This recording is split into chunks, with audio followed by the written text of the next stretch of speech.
शिक्षा संस्कृति उत्थान न्यास और परम भट्टारा केंद्रीय विद्यालय के संयुक्त तत्वावधान में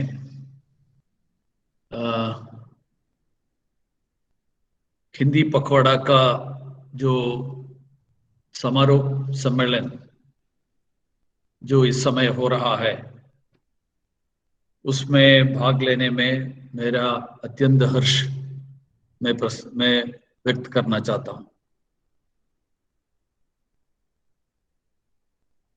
इस कार्यक्रम में अध्यक्ष डॉक्टर NC इंदुचूडन, विद्याभ्यास विकास केंद्रम का प्रदेश का अध्यक्ष, इसमें जो भाग ले रहे Shri Manoj Mohan, principal PBKV, Shri Srini C, manager Param Bhattara Kendriya Vidyalaya, Shri Sajeevan G, secretary PBKV, और मुझे लगता है कि इसके बाद जो पोएट्री का रिसाइटेशन करने वाले कुमारी सूर्य गायत्री, भाषण करने वाली Kumari Maithili Kannan, Shri A Vinod, Shri Joby Balakrishnan, Shri NN Rajan, Shri KG Ravindran, Shri Karthikeyan Payyappalli, Shri MG Vinod Kumar, Shrimati Shubha, advocate Sajith Kumar Viswanathan और बाकी सभी अध्यापक, छात्र छात्राएं और हिंदी भाषा प्रेमी मित्रों, आप सबको नमस्कार। शिक्षा संस्कृति उत्थान न्यास द्वारा 14 सितंबर से 28 सितंबर तक आयोजित हिंदी पखवाड़ा के लिए और उसके संबंध में जो अन्य कार्यक्रम का आयोजन किया है, उन सब गतिविधियों के लिए मेरा हार्दिक बधाई और शुभकामनाएं देता हूं। और विशेष तरफ से अभी जो चिन्मुद्रा नाम पे जो डिजिटल मैगजीन जो तैयार किया है परम भट्टारा केंद्रीय विद्यालय के विद्यार्थियों के तरफ से, और उसके बारे में अभी ये भी कहा गया कि उसमें जो भी उसमें लेख और कविताएं जो मिली है उसमें केवल केरल के नहीं और देश भर के अन्य राज्यों के विद्यार्थियों के तरफ से जो लिखा हुआ है लेख और कविताएं उसमें संलग्न है। मैं उन सभी लेखकों को उसमें जो भी अपने साहित्य का जो उसमें उनका प्रतिभा का अनावरण किया है, उन सबको मेरे तरफ से बधाई। स्वतंत्रता के बाद 14 सितंबर 1949 उस दिन हिंदी को देश की राजभाषा का दर्ज दिया गया था।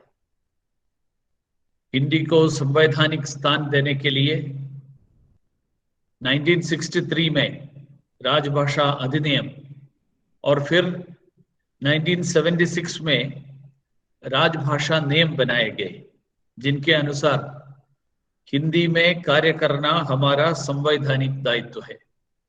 ഭരണഘടനാപരമായിട്ടുള്ള ചുമതലയാണ് ഹിന്ദി ഒരു ഭരണഭാഷ എന്നുള്ള നിലയിൽ അത് ആ ഭാഷ ഉപയോഗിച്ചുകൊണ്ട് പ്രവർത്തിക്കുന്നത്। इसलिए हमारी यह कोशिश होनी चाहिए कि हम अपने इस दायित्व का भलीभांति पालन करें।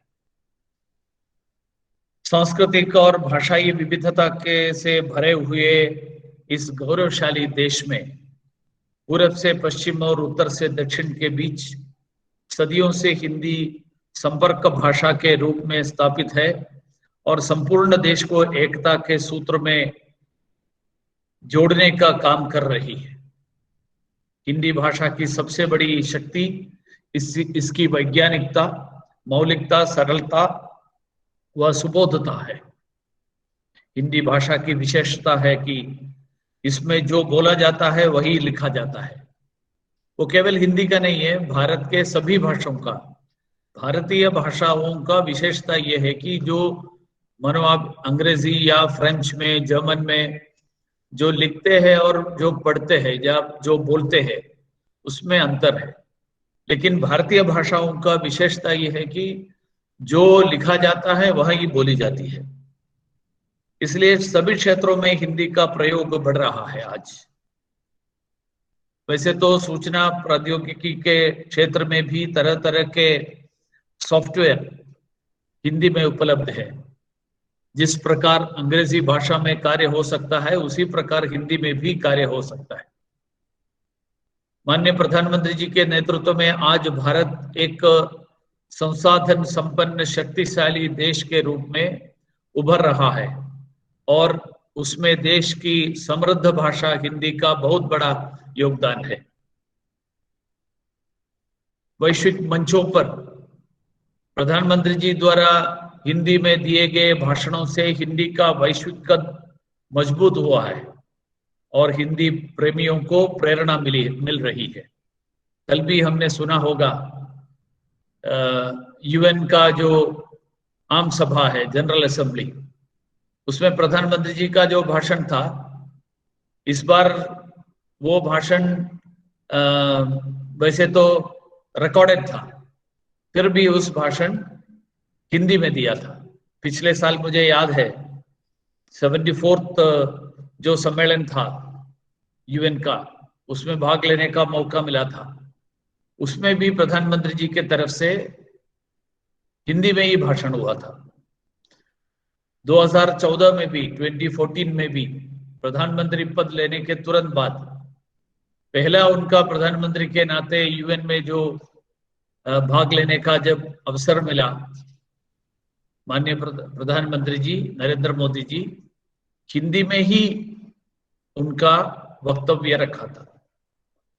और इस अवसर पर कि संस्कृति, शिक्षा संस्कृति उत्थान न्यास से आग्रह है कि आगामी पीढ़ी को अधिक से अधिक सूचनाएं हिंदी में उपलब्ध कराए जाए और उनमें ऐसे संस्कार विकसित किए जाए कि वह मूल रूप से हिंदी भाषा में काम करें, क्योंकि भाषा संस्कृति का प्रदान आदान का एक उपकरण है।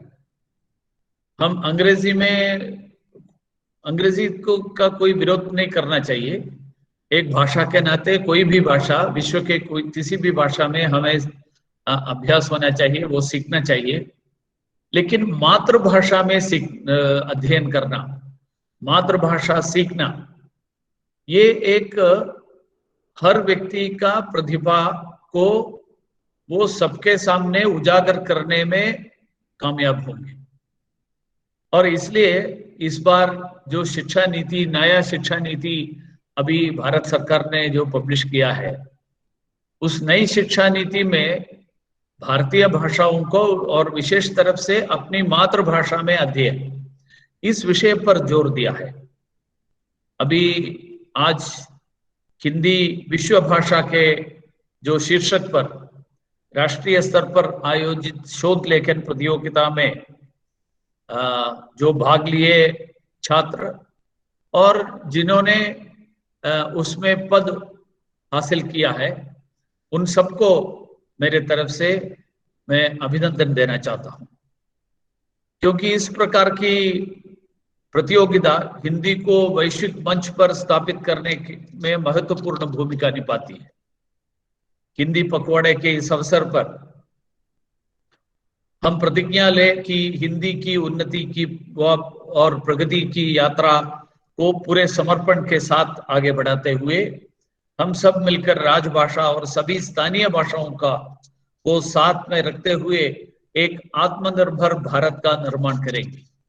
प्रधानमंत्री जी, हम सबको पता है कि प्रधानमंत्री जी जब लॉकडाउन का अनाउंसमेंट हुआ था मार्च 23 तारीख को, और उसके बाद उनका जो राष्ट्र के नाम पर जो संबोधन हुई थी, उसमें उन्होंने आत्मनिर्भर भारत का लक्ष्य, उसके लिए एक अवसर के नाते इसको हमें उपयोग करना चाहिए, ऐसे हम सबके सामने विषय रखा था।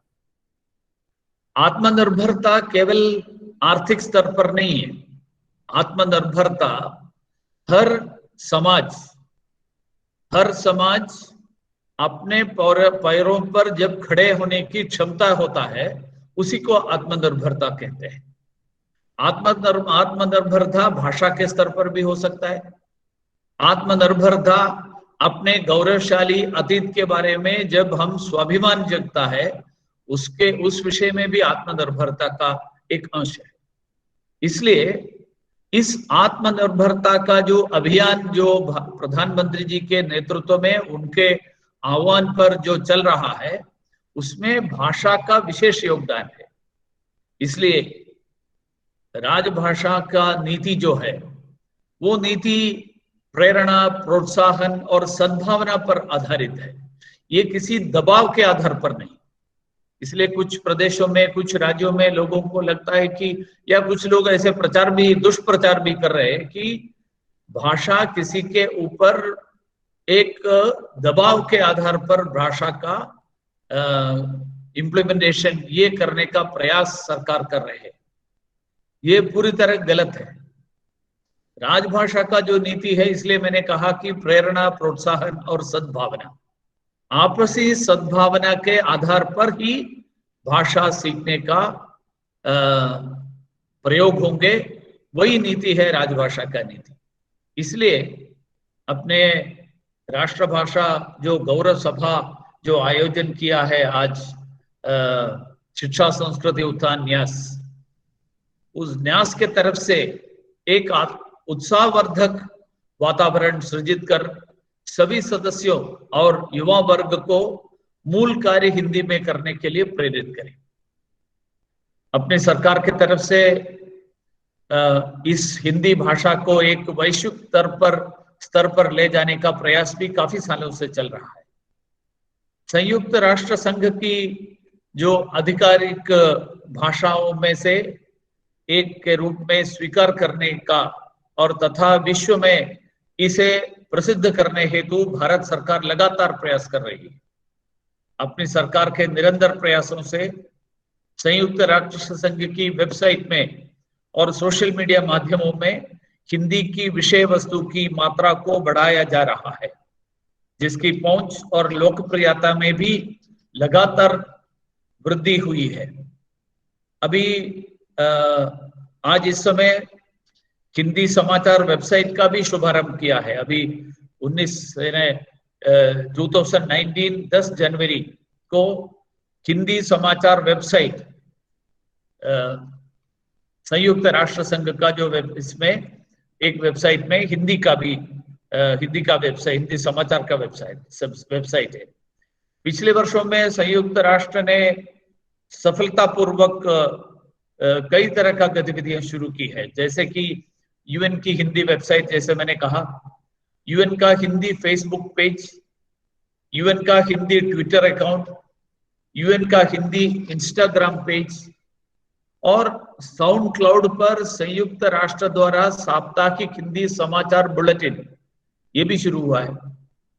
यूएन का एक ब्लॉग हिंदी में शुरू हुआ है। यूएन का न्यूज मोबाइल ऐप में यूएन का न्यूज देने वाले एक एंड्रॉयड और iOS, ये दोनों का हिंदी में विस्तार हुआ है। और अभी तत्कालीन गतिविधियों का संयुक्त राष्ट्र संघ का सब सूचनाओं के ऊपर भी हिंदी में भी दिया जा रहा है। आज इस प्लेटफॉर्म में हिंदी फॉलोअर्स का लगातार बढ़ रहा है। 10 जुलाई का मेरे पास जो आंकड़ा है, उसके आधार पर ट्विटर और फॉलोअर्स, फेसबुक, इंस्टाग्राम का फॉलोअर्स का भी संख्या बढ़ रही है। अभी फेसबुक पेज में हिंदी का जो एक पेज, वैश्विक पेज पर, यूएन का जो फेसबुक जो वैश्विक पेज पर, उसमें हिंदी का एक पेज जोड़ा गया है, जिसका 52 लाख से ज्यादा लोग अभी उस फेसबुक पेज को फॉलो कर रहा है। भारत सरकार का एक अपने संयुक्त राष्ट्र सचिवालय के साथ मार्च 2018 में 2018 में एक MOU का भी साइन किया है, जिसका कार्यावधि 1 साल का था और अभी उसको और बढ़ा के 2024 तक किया है। इसके अतिरिक्त हिंदी को एक अंतर्राष्ट्रीय भाषा के रूप में बढ़ावा देने के लिए, क्योंकि भारत से कई पीढ़ियों पहले विदेश में गए हुए करोड़ों की संख्या में लोग हैं, भारतीय मूल लोग हैं, वो वहां जाकर अपनी भाषा का, जैसे मैं अभी पिछले दिन रियूनियन आइलैंड्स में जाने का मौका मिला था, तो रियूनियन आइलैंड्स में तो तमिल भाषी लोग हैं, वहां लोग हिंदी जानते हैं, लेकिन उनका मूल भाषा फ्रेंच है, क्योंकि फ्रेंच टेरिटरी रहा है। मॉरिशस में हम जब जाएंगे, मॉरिशस में भी हिंदी का उपयोग हो रहा है। इसलिए एक विश्व हिंदी सचिवालय 2008 से मॉरिशस में कार्यरत है। विदेश मंत्रालय द्वारा अभी 11वां विश्व हिंदी सम्मेलन वो भी मॉरिशस में किया था, हमने आयोजन किया था पिछले 2018 सितंबर महीने में। ये विश्व हिंदी सम्मेलन का आयोजन हुआ था। 10वीं विश्व हिंदी सम्मेलन भोपाल में हुई थी और संयुक्त राष्ट्र संघ के कई अवसरों पर, जैसे मैंने कहा, प्रधानमंत्री जी के द्वारा जो भाषणें और अपने पूर्वजों स्वर्गीय विदेश मंत्री श्रीमती सुषमा स्वराज जी ने अपने कार्यकाल में जो संयुक्त राष्ट्र संघ का जो महासभा है उसके विभिन्न सत्रों को हिंदी भाषा में ही संबोधित किया है। इसलिए इस हिंदी भाषा का प्रचार के लिए केरल में भी अपनी भारतीय भाषाओं का, अपनी मातृभाषा का, उस मातृभाषा को भूलकर किसी अन्य भाषा सीखने से कोई फायदा नहीं होता है। अपनी भाषा में सीखने का, अपनी भाषा में अध्ययन का अवसर होनी चाहिए, उसी के लिए प्रयास होना चाहिए। इसलिए शिक्षा संस्कृति उत्थान न्यास को अभी हाल ही में जो प्रधानमंत्री जी ने केंद्रीय हिंदी समिति की बैठक में कुछ दिए हुए सुझाव है, उस सुझावों में कुछ मुख्य सुझावों को के संबंध में अवगत कराना चाहूंगा आज इस कार्यक्रम में, जिसका अनुपालन संस्थान के कई कार्यक्रमों के माध्यम से भी किया जा सकता है। जैसे कि अपने दैनिक कार्यों में सरल हिंदी का प्रयोग करें, यानी हिंदी में कई शब्द जो मूल संस्कृत है, मूल संस्कृत होने के कारण जो मलयालम जानते हैं, हम सबको हिंदी सीखना बहुत ज्यादा कठिन नहीं है, बहुत मुश्किल नहीं है। हाँ, थोड़ा सा बोलने में अभ्यास न होने के कारण, बातचीत में अभ्यास न होने के कारण, और उसका प्रोनाउंसिएशन में अलग अलग प्रोनाउंसिएशन हो सकता है। जैसे तो प्रोनाउंसिएशन का किसी भी भाषा में, मलयालम में भी कासरगोड का प्रोनाउंसिएशन अलग है, कालीकट का प्रोनाउंसिएशन अलग है, कोचिन का अलग है, कोटयम का अलग है, तिरुवनंतपुरम का अलग है। तो एक ही भाषा में अलग अलग प्रोनाउंसिएशन है। तो हिंदी भाषा भी मलयालम के जो मलयालम भाषी व्यक्ति जो बोलते हैं और बिहार के जो व्यक्ति बोलते हैं, उसमें अंतर है, वो तो होना स्वाभाविक भी है। इसलिए उसमें कोई संकोच करने की जरूरत नहीं है। इसलिए अपने दैनिक कार्यों में हिंदी भाषा का, सरल हिंदी का प्रयोग करना शुरू करना चाहिए। और दूसरी भाषाओं के अच्छे शब्द, कुछ अच्छे शब्द को हिंदी में हमें समझना चाहिए। फलाना जो शब्द है दूसरी भाषा में, उसका हिंदी में क्या है। दूसरी भारतीय भाषाओं का कुछ शब्द कुछ खोजकर उसको हिंदी में जोड़ना चाहिए। यानी हिंदी किसी भी भाषा में, अभी हम बात करते हैं तो मलयालम जब बात करते हैं, कई शब्दों में हम अंग्रेजी यूज करते हैं। तो इसी तरह हम जब मलयालम बोलते हैं, उसमें हिंदी का 2 शब्द हम जोड़ सकते हैं। जैसे हम अंग्रेजी जोड़ते हैं, अंग्रेजी जब जोड़ते हैं तो किसी को अटपटा नहीं लगता है, तो हिंदी भी हम जोड़ सकते हैं। तो इसलिए अनुवाद की प्रयास करने के बजाय, क्योंकि अनुवाद के माध्यम से भाषा कठिन होने के बजाय अनुवाद सरल शब्दों को उपयोग करके हमें भाषा को का प्रयोग करना चाहिए।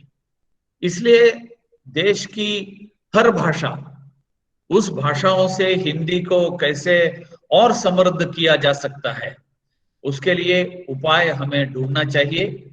और संस्कृत उत्थान न्यास का प्रयास, और आज कई कार्यक्रमों में हिंदी और इसमें जो लेख और कई विषय, मैंने बाकी भी कई विद्यालयों में अपने अपने जो मैगजीन्स है उसमें हिंदी में लिखने वाले कई छात्राएं हैं। तो ये थोड़ा हिंदी भाषा सीखने के लिए आजकल तो यूट्यूब में बहुत सारे उसके लिए अवसर है।